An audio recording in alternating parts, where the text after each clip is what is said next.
नमस्कार, स्वागत है सभी का। मैं हूं आपके साथ वर्षा श्रीवास्तव। स्वागत है आपका स्वदेश न्यूज में। हेल्थ के खास कार्यक्रम में आज हम बात करेंगे खतरा सिंड्रोम का। कोरोना के बाद से लोगों के जनजीवन अस्त व्यस्त हो गए हैं, लेकिन इसके बाद से कई तरह की बीमारी सामने आई। पिछले दिनों भारत आया अमेरिकी खुफिया एजेंसी का एक अधिकारी बीमार पड़ गया था। कुछ रिपोर्ट्स के अनुसार लक्षण हवाना सिंड्रोम से मिलते जुलते थे। अमेरिका में इन दिनों हवाना सिंड्रोम का खौफ छाया हुआ है। ये पहली बार 2016 में क्यूबा में पाया गया। अमेरिकी अधिकारियों का कहना है कि उन्होंने मामले की जांच तेज कर दी है और जल्द ही वह खुलासा करेंगे। केंद्रीय खुफिया एजेंसी सीईआई के उप निदेशक डेविड कोहने ने पिछले सप्ताह कहा था इसका कारण और स्रोत रहस्यपूर्ण है। उन्होंने कहा है कि मुझे लगता है कि खुलासे से कि हम करीब आ गए हैं, लेकिन इसके इतने करीब नहीं पहुंचे कि इस पर कोई निर्णय लिया जा सके। अमेरिका की खुफिया एजेंसी ने ऑस्ट्रिया की राजधानी वियना में मौजूद स्टेशन प्रमुख को हटा दिया। दरअसल रहस्यमय हवाना सिंड्रोम मामलों में हो रहे इजाफे से ठीक तरह से नहीं निपटने को लेकर प्रमुख की आलोचना की जा रही थी। एक अमेरिकी अखबार ने सूत्रों का हवाला देते हुए कहा कि हाल ही में वियना में दूतावास के कर्मचारियों, केंद्रीय खुफिया एजेंसी के अधिकारियों और परिवार के सदस्यों को प्रभावित करने वाले दर्जनों मामले सामने आए, लेकिन अज्ञात स्टेशन प्रमुख ने संदेह व्यक्त किया और मामले में असंवेदनशीलता दिखाई। राष्ट्रपति जो बाइडेन के प्रशासन ने इस तरह के केस की जांच और तेज कर दी है। इसे प्रशासन द्वारा एनामलस हेल्थ इंसिडेंट का नाम भी दिया गया। यदि ये एक हमला है जिसे किसी हथियार के जरिए किया जा रहा है, तो अमेरिकी अधिकारियों को इसका पूरा शक रूस पर है। एक रिपोर्ट के मुताबिक हवाना सिंड्रोम के मामले धीरे धीरे पैर पसार रहे हैं। क्यूबा के बाद चीन, जर्मन, ऑस्ट्रेलिया, ताइवान और यहां तक कि वॉशिंगटन डीसी में भी इसके मरीज मिले। इस साल की शुरुआत में ऑस्ट्रिया के वियना से भी दर्जनों मामले सामने आए। भारत में हवाना सिंड्रोम के लक्षण भी नजर आने लगे हैं और पहला मामला सामने आया। इस तरह के मामलों का पहला केस क्यूबा की राजधानी के हवाना में मिला, इसलिए इस बीमारी का नाम हवाना सिंड्रोम दिया गया। इस बीमारी के शिकार लोगों को थकान, सिरदर्द, याददाश्त खो जाने जैसी शिकायत मिल रही है। ऐसी रिपोर्ट्स भी आई है कि क्यूबा, चीन, रूस और कुछ अन्य देशों में तैनात अमेरिकी राजनयिकों और इंटेलिजेंस अधिकारियों का इस बीमारी के चलते मस्तिष्क भी क्षतिग्रस्त हो चुका है। भारत में सामने आया ये मामला अब क्या कुछ करेगा, हम इस खास बुलेटिन में जानेंगे। तो हम आपको बता रहे हैं खतरा सिंड्रोम का हवाना सिंड्रोम करके एक बीमारी सामने आई है। भारत में इसका मामला देखने को मिला है। और क्या ये बीमारी है, इसका नाम कैसे पड़ा? दरअसल क्यूबा की राजधानी हवाना से में इसका पहला केस सामने आया था, इसीलिए इसका नाम हवाना सिंड्रोम दिया गया। लेकिन ये बीमारी बेहद जानलेवा है। सिरदर्द जैसे लक्षण इसमें होते हैं और कई तरह के लक्षण इसमें मिलते हैं। आपको बता रहे हैं हवाना सिंड्रोम के बारे में। खास कार्यक्रम हमारा हेल्थ स्पेशल में हवाना सिंड्रोम का केस क्यूबा की राजधानी में सामने आया था और बीमारी को इसलिए हवाना सिंड्रोम कहा जा रहा है। इसके लक्षण के बारे में बात करेंगे। थकान, सिरदर्द, याददाश्त तक खो जाना इसके लक्षण देखने को मिल रहे हैं और कुछ लोगों का मस्तिष्क भी क्षतिग्रस्त हो चुका है। और इस पर हमारे साथ चर्चा करने के लिए दो हमारे गेस्ट आज के जुड़ चुके हैं। करण पीपरे, पूर्व superintendent Raipur AIIMS, doctor Dinesh Chaudhary, Ayurveda consultant. बहुत बहुत स्वागत है आप दोनों का स्वदेश न्यूज के खास कार्यक्रम में। नमस्कार। नमस्कार मैडम। दिनेश जी, सबसे पहले आपसे शुरू करना चाहेंगे। हवाना सिंड्रोम नई दस्तक दी है, किस तरह की बीमारी है? क्योंकि भारत में पहला मामला देखने को मिला है। क्या बीमारी है, पहले जानकारी आपसे जानना चाहेंगे। नमस्कार मैडम। ये हवाना सिंड्रोम एक नया शब्द सुनाई दे रहा है। एक्चुअली कुछ दिनों पूर्व अमेरिका से खुफिया एजेंसी के बड़े अधिकारी भारत में आए और आते से ही उनको कुछ अजीब से लक्षणों से वो ग्रस्त हो गए। वो लक्षणों में था कि एक थकान, हेडेक हो रहा था, सिरदर्द हो रहा था और उनका मेमोरी लॉस, मतलब इनकी याददाश्त भी कमजोर हो गई और चली गई। फिर यह लक्षण जो होते हैं, यह हवाना सिंड्रोम, एक हवाना सिंड्रोम मतलब यह एक रोग नहीं है, यह अनेक लक्षणों का समूह है, ग्रुप ऑफ न्यूमरस सिम्टम्स। तो यह हवाना सिंड्रोम क्यूबा की राजधानी हवाना में सबसे पहले 2016 में पाया गया था। जी। उसी के समरूप ये लक्षण पाए गए। तो यह सबसे पहला मामला भारत में एक अमेरिकी खुफिया एजेंसी के अधिकारी के शरीर में पाया गया। तो इसको मतलब अमेरिकन हेल्थ के अनुसार AHI एनामोलस हेल्थ इंसिडेंट का भी नाम देते हैं, जो किसी मतलब ट्रैवलिंग के बाद या कोई ऐसी जानकारी अपने मस्तिष्क में हम एक गुप्तचर व्यक्ति है तो उसको बहुत सारी जानकारियां डिस्क्लोज नहीं करना रहती है, उसके ट्रेस की वजह से और बहुत सारे एनवायरमेंटल चेंजेस की वजह से ऐसा आमतौर पर इस हवाना सिंड्रोम में पाया जाता है। तो यह सबसे पहला मामला था भारत में एक अमेरिकी अधिकारी के शरीर में पाया जाने वाला। जिस तरह से देखते हैं करण पीपरे भी हमारे साथ जुड़े हुए हैं, पूर्व सुपरिटेंडेंट रायपुर एम्स। करण जी, जिस तरह से हम देख रहे हैं कि हवाना सिंड्रोम का नाम इसलिए दिया गया क्योंकि क्यूबा की राजधानी हवाना से निकला, लेकिन ये अब और भी देशों में फैलता जा रहा है। कितना खतरनाक साबित हो सकता है ये? देखिए, इससे डरने की जरूरत नहीं है और ना किसी प्रकार से घबराने की जरूरत नहीं है। जी। अभी इसकी जब तक के विशेष रूप से कोई घोषणा नहीं करती है हमारे स्वास्थ्य विभाग और भारत सरकार और हमारे वैज्ञानिकों की ओर से, तब तक इससे घबराने की जरूरत नहीं है। क्योंकि एक दो केस में अगर आया है और ये रिपोर्टेड हुआ है और पहले भी क्यूबा में 2016 में भी पता चला था, तो मैं समझता हूँ कि इससे घबराने की जरूरत नहीं। और इसके जो लक्षण है वो भी उतने ज्यादा खतरनाक अभी सुनने या दिखाई में नहीं आए हुए हैं। इसीलिए जैसे कि सिर दर्द इसीलिए कि तेज बुखार आता है, बुखार आने से ब्रेन में जो उसके सेंटर होते हैं टेम्परेचर रेगुलेट करने के लिए वो डिस्टर्ब हो जाता है। तो उसके कारण ब्रेन की जो सेल्स हैं, हाई टेम्परेचर के कारण ब्रेन की जो सेल्स हैं वो डैमेज होती हैं, उनमें काफी केमिकल चेंजेस भी होते हैं।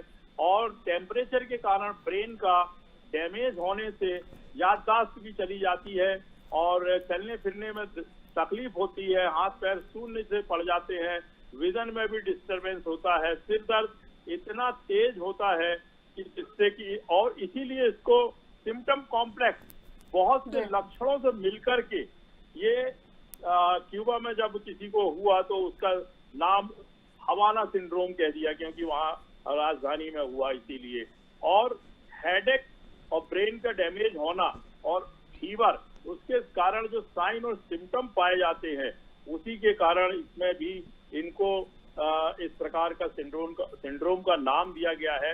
और घातक उस समय होगा कि अगर सिर दर्द के कारण, ब्रेन की सेल्स के डैमेज होने के कारण हार्ट में चेंजेस आते हैं, डायबिटीज के जो पेशेंट्स हैं उन्हें, और साथ में अगर किडनी में कोई फेलवर जैसे शिकायत होती है या न्यूरोमस्कुलर जो डिसऑर्डर्स होते हैं, लकवा अगर मारा जाता है, इस प्रकार से अगर होता है तो मैं समझता हूँ इसे केयर करना और इसे नोट करने की जरूरत है और इसके बचाव और इसका इलाज, क्योंकि इसमें डिहाइड्रेशन भी होगा, कन्वल्सन्स भी आ सकते हैं, ब्रेन अगर डैमेज होगा तो झटके आ सकते हैं मिर्गी के।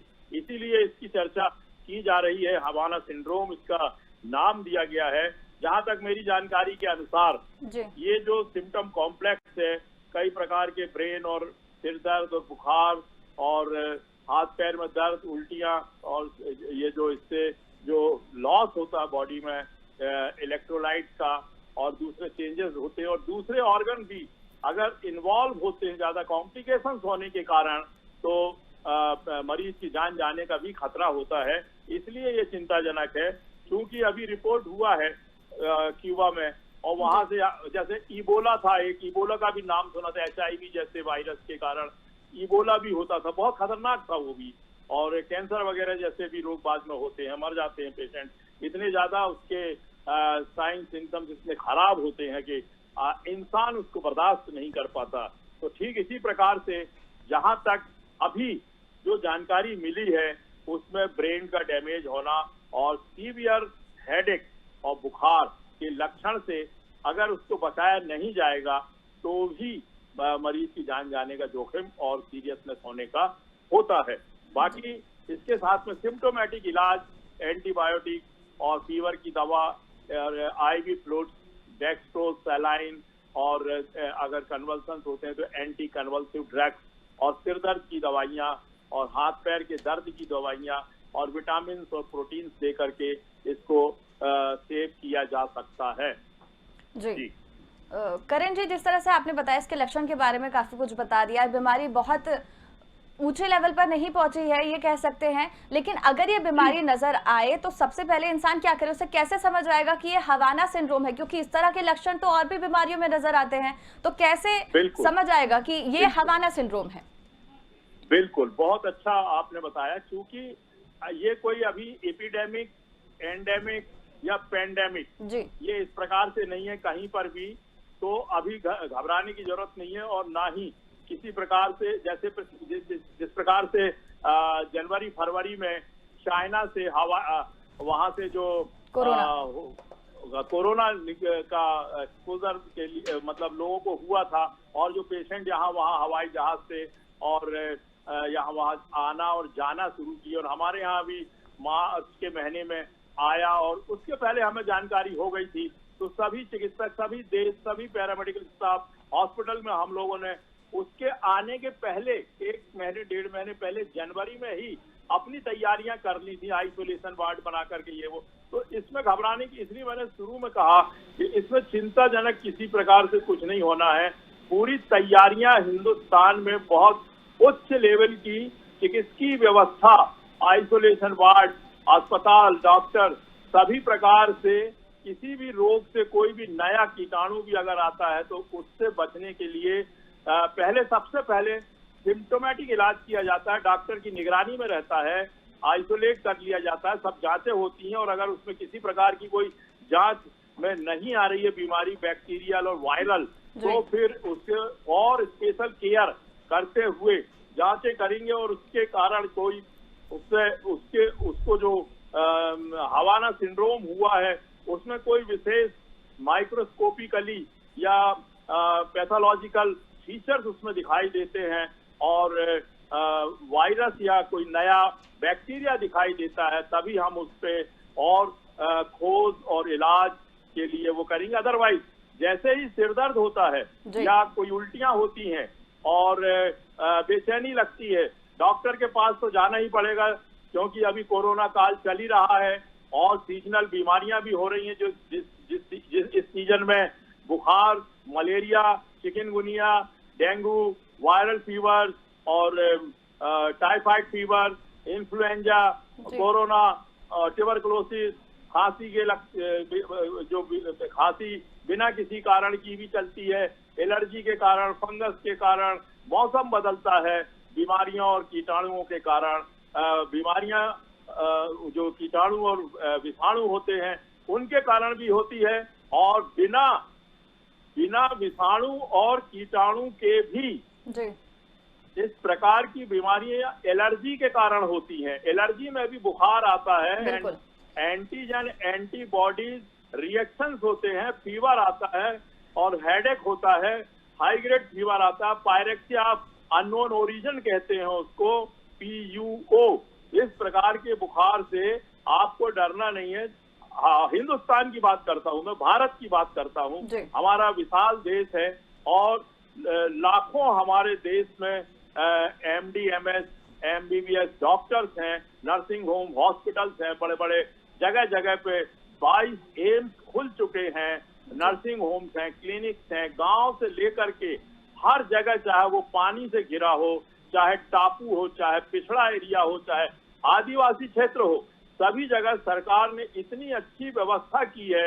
हमने खुद देखा है छत्तीसगढ़ में, मध्य प्रदेश में, राजस्थान में, महाराष्ट्र में, हर जगह बहुत अच्छी चिकित्सीय सुविधा व्यवस्था, डॉक्टर्स और सभी प्रकार की मशीनें, उपकरण, ऑक्सीजन, एंटीबायोटिक, किसी चीज की कमी नहीं है।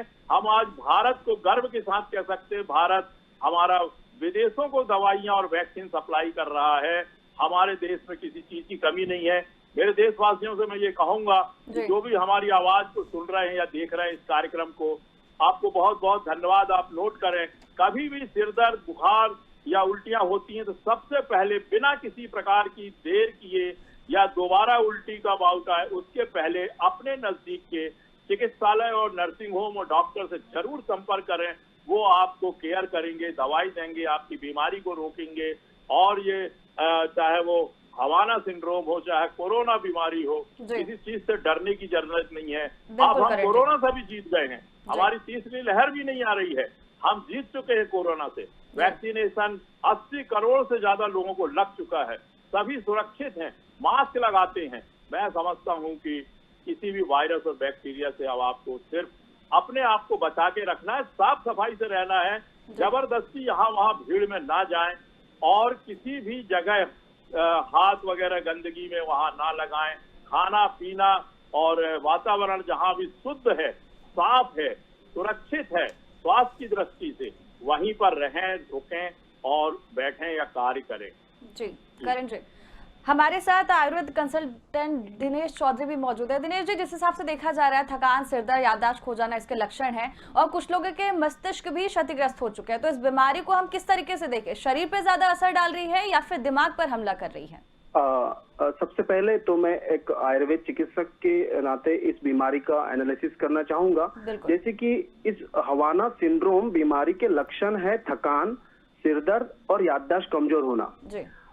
देखा जाए तो ये तीनों लक्षण शारीरिक व्याधि में भी होते हैं, लेकिन मानसिक, जब हमें कोई टेंशन या स्ट्रेस या किसी हम थोड़ी सी कॉम्प्लिकेटेड कंडीशन में होते हैं तो सरदर्द होना एक सामान्य बात है।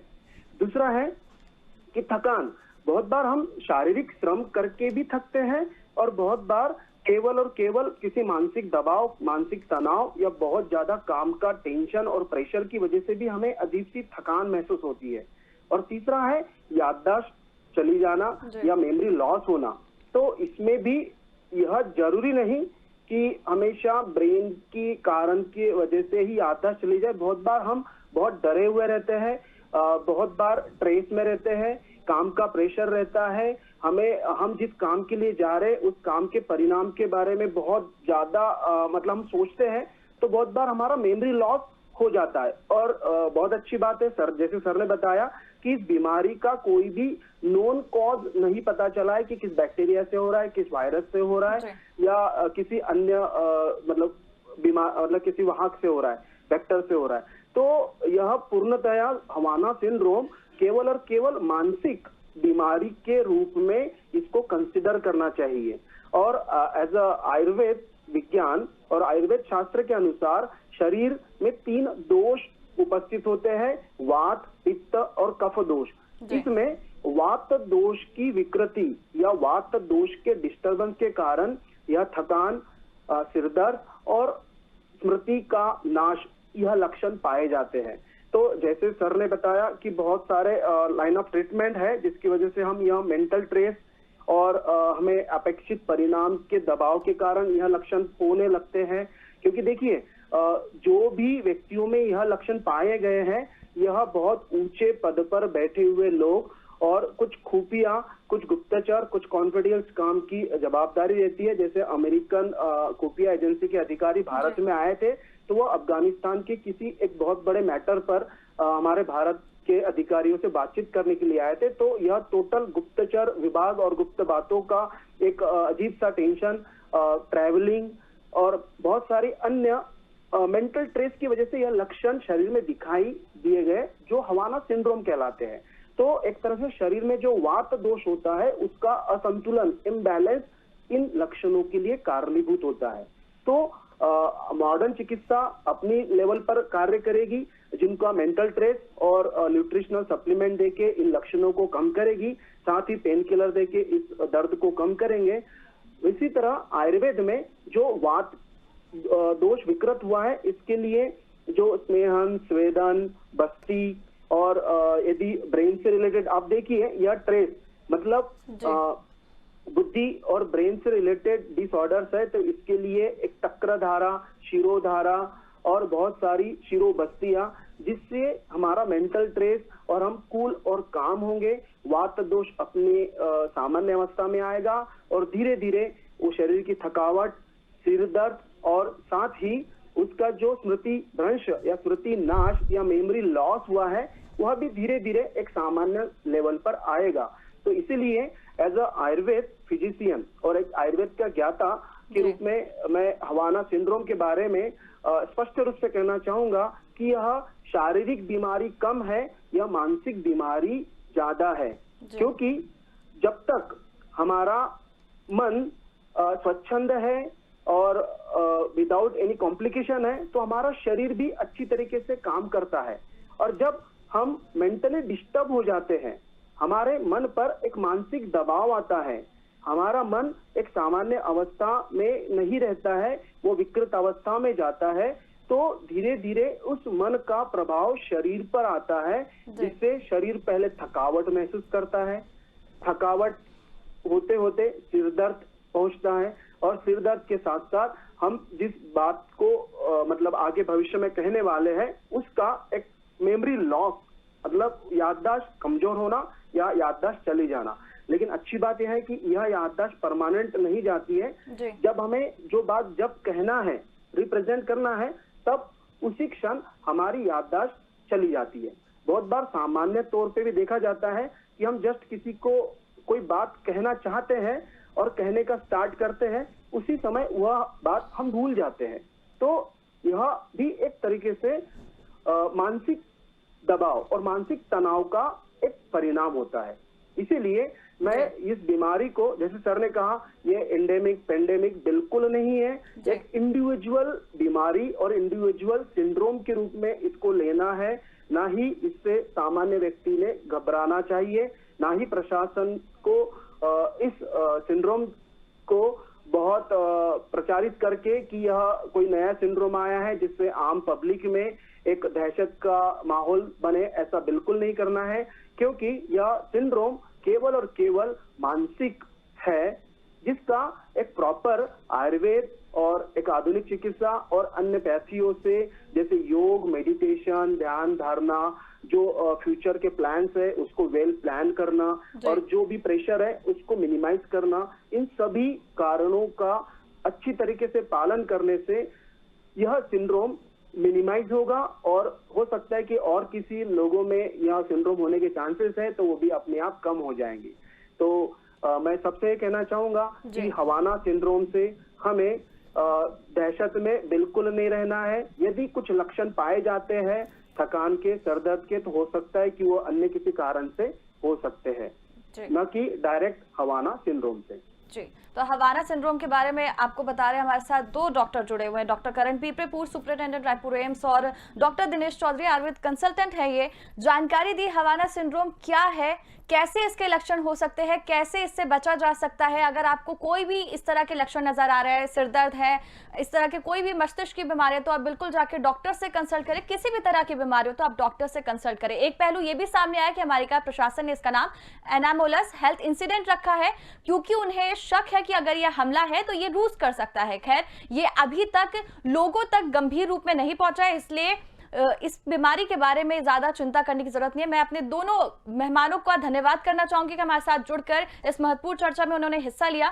तो आपके लिए ये था खतरा हवाना सिंड्रोम के लिए हमारी खास पेशकश। खबरों के लिए देखते रहिए स्वदेश न्यूज। नमस्कार।